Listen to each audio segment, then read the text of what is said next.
एक तरफ तो आप दाएं बाएं अपने इर्द गिर्द देखेंगे मुल्क की जो सिक्योरिटी सूरत हाल है या पॉलिटिकल इंस्टेबिलिटी है तो बड़े मुश्किल हालात नज़र आते हैं, मगर गवर्नमेंट का एक कॉन्फिडेंस देखें तो वो इतने उससे कि एज इफ कोई हंकी डोरी सब कुछ ही अच्छा जा रहा है। और उसी सांस में फिर हमें ये भी बता दिया जाता है कि आज फॉर एग्ज़ाम्पल राशिद लंगड़ियाल साहब, मेरा ख्याल है बड़े अरसे बाद कोई अच्छे पावर के अंदर धांसू आदमी आया था जो खुल के बात करता था, पता नहीं उनको वहाँ से जान छुड़ाने के लिए FBI में भेजा है, वहाँ भी उन्होंने सच बोलना शुरू कर दिया है कि जनाब आपने 40 अरब रुपए का जो टारगेट रखा हुआ है, ये पिछले साल 4 अरब इकट्ठे हुए थे बिजनेसमैन से निकलवाने के, ये बहुत एम्बिशियस टारगेट है ये, और बाकी टारगेट भी इतने आसान नहीं है। क्या कहेंगे? जी, पहली बात तो ये है कि किसी भी इदारे में जो आदमी को आप लगाते हैं सोच समझ के लगाएं, उनको सपोर्ट करें और उनको वक्त दें। ये जो हम साथ ही डिमांड शुरू कर देते हैं कि आप ओवरनाइट रिजल्ट्स दें, उससे आपने देखा कि पिछला चेयरमैन इवेंचुअली उसने लीव प्रायर टू रिटायरमेंट ले ली। ये जो टारगेट्स हमने सेट किए हुए आमिर साहब, इसकी कोई इकोनॉमिक फिजिबिलिटी नहीं होती। देखिए ना, टारगेट के आप कैसे सेट करते हैं? आप करते हैं कि अगर वेल्थ क्रिएट होगी तो टैक्स बढ़ेगा। अगर हम अपने टैक्स नेट की बेसलाइन एक जगह है, उसको X से Y पे लेकर जाएंगे, फिर आपका टैक्स का रेवेन्यू बढ़ेगा। तो ये जो टारगेट्स हमने सेट किए होते हैं एक हिस्टोरिकल ट्रेंड पे, जी पिछले साल इतना आया था, इन्फ्लेशन ऐड की और आगे कर लिया, फिर उसमें बहुत जल्दी एडजस्टमेंट्स आनी शुरू हो जाती हैं।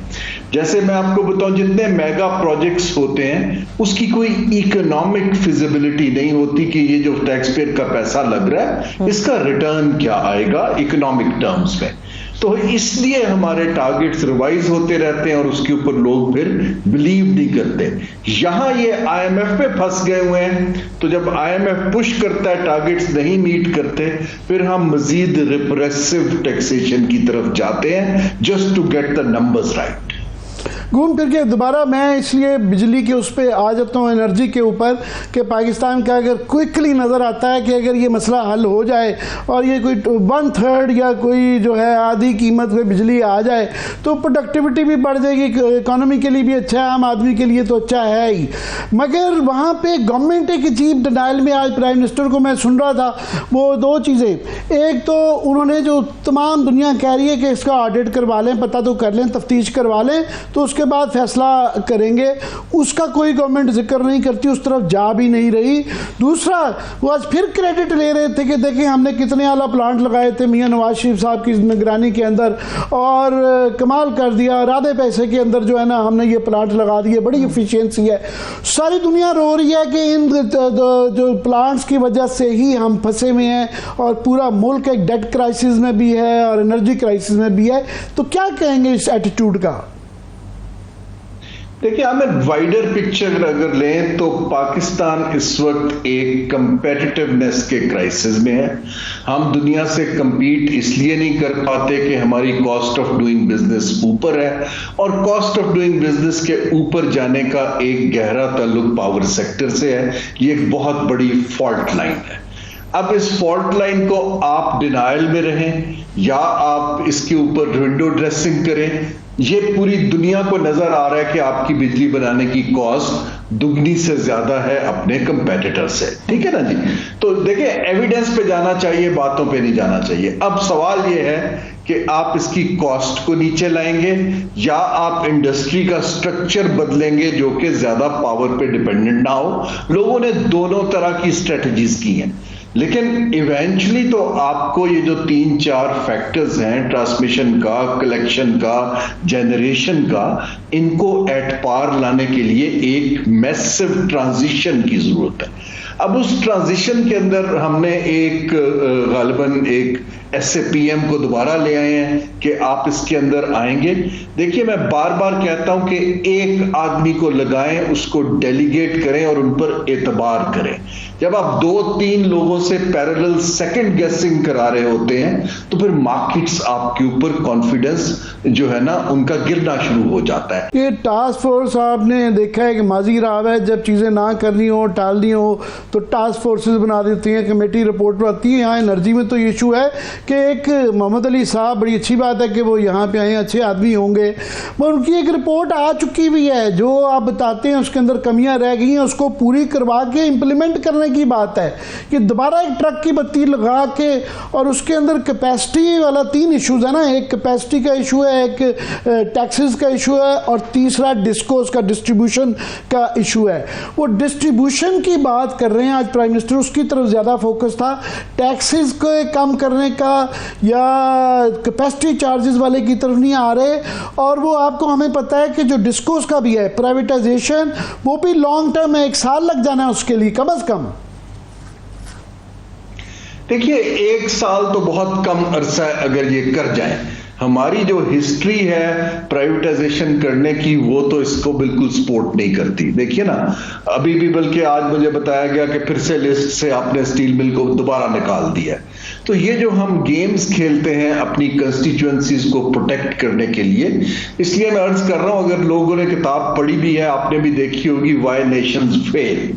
नेशंस, उस किताब के अंदर उन्होंने तकरीबन 66,000 एग्जाम्पल्स को स्टडी किया है। वो फेल इसलिए होती हैं कि पॉलिटिकल जो हमारी एलीट है वो फैसला पॉलिसी का करके इदारों को और लोगों को डेलीगेट नहीं करती। जो इंस्टीट्यूशंस होते हैं उनके अंदर कैपेबिलिटी भी होनी चाहिए और वो न्यूट्रल होने चाहिए। ये वजारतों से और टास्क फोर्सेस के साथ अमल नहीं होता है। हाँ, आपने एक दफा रिकमेंडेशन ले ली, फैसला कर दिया, हैंड ओवर करें और उनको फिर आप उसके आउटकम पे करें। जो हम मुसलसल परपेचुअली फेल हो रहे हैं वो इसलिए है कि हम सेकंड गेस किए जाते हैं और लोगों को पॉपुलिस्ट दिखाने के लिए नई से नई रिपोर्टें और चीजें बोलते रहते हैं। चीजें हुई हैं। अब आप डेलीगेट, अगर मोहम्मद अली साहब काबिल हैं, उनको आप लगाएं वहां पर इसके रेगुलेटरी अथॉरिटीज के अंदर या डिस्कोस का हेड कि भाई अब तुमने 10 डिस्कोस 1 साल में हमें डीरेगुलेट करके देने, और फिर उसके पीछे खड़े हो जाएं। ये जो हम बार बार सेकंड गेस करते हैं, हम सब ये दुनिया के अंदर जहां भी ट्राई हुआ है नाकाम हुआ है। मुझे एक और किताब जो है ना आजकल दोबारा पढ़ रहा हूँ, वो कन्फेशंस ऑफ अ हिटमैन जो है ना जॉन पर्किंस की, तो ये एग्जैक्टली जो ये मोहम्मद अली की रिपोर्ट और ये FPCCI की मैं जो देख रहा था पिटीशन, वो एग्जैक्टली 1990 वो साल था जिसमें इंडिया ने, चाइना ने रिफॉर्म्स ड्रास्टिक करके अपना कोर्स करेक्शन कर लिया। 10-15 साल में रिजल्ट आ गया।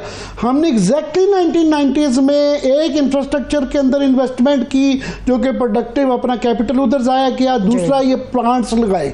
तो एग्जैक्टली हमारे और उनका ये एक फर्क नहीं रहा, ये मैक्रो हो जाती है, मगर मेरा ये too much of a coincidence. जी देखिए, ये जो हमारा इस वक्त जो है ना हमारा पॉलिसी रिस्पांस कभी नहीं रहता। देखिए, अगर प्रॉब्लम हमारी पावर सेक्टर की थी, हमने उसमें जनरेशन के प्रोजेक्ट्स लगा के रिस्पांस दिया।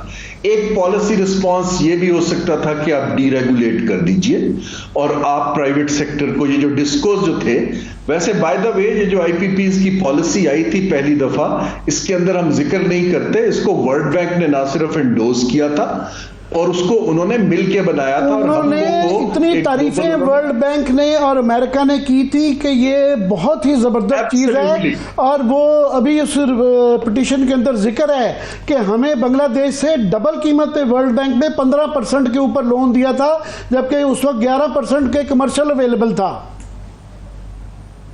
जी, आप प्रोफेसर सैक्स का आर्टिकल को गूगल कर लें जो कहता है how world bank robbed Pakistan. देखिए, हमें अपने आप की खुद पॉलिसियां बनानी है, आगे चलना है, लेकिन आगे देखना चाहिए कि जो कर ली गलतियां उसको मान ले, चले पब्लिकली अनाउंस ना करें, लेकिन अब उसके ऊपर एक गेम प्लान टेबल पे रखें। देखिए ना, ये हमारे वजीर आजम बार बार कहते आ रहे हैं एक चार्टर ऑफ इकोनॉमी, तो अब ये पावर सेक्टर का या ये जो ग्रोथ की रिपोर्ट आई है, इसको टेबल पे क्यों नहीं रखते एज चार्टर ऑफ इकोनॉमी और लोगों को टेबल पे बिठाएं कि जी ये हमारे पास है, let's debate and finalise and agree. ये जो हम संभाल के रखते हैं और खुद करने की कोशिश करते हैं, आपको सब स्टेक होल्डर्स को एतमाद में लेने की और डेलीगेट करने की जरूरत है।